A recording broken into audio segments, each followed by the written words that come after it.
எத்தனை சாமி வந்ததையா, இது எந்தெந்த சாமி தந்ததையா, எத்தனை பாட்ட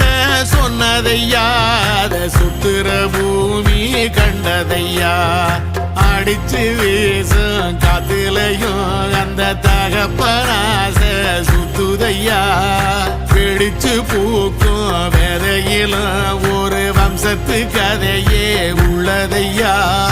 100 தலைமுறை சேர்ந்து செதுக்குன ஈர நலம் இது பாறையா, வாழும் வரையிலும் நீயும் விதைக்கிற கடமை இருக்கு கேளையா, கோடி விளக்காயேந்தி கிடந்த வீடும் இருண்டது ஏனையா, மாட விளக்கா நீயும் வரத்தான் வீடும் ஏங்கி நிக்குதையா, எத்தனை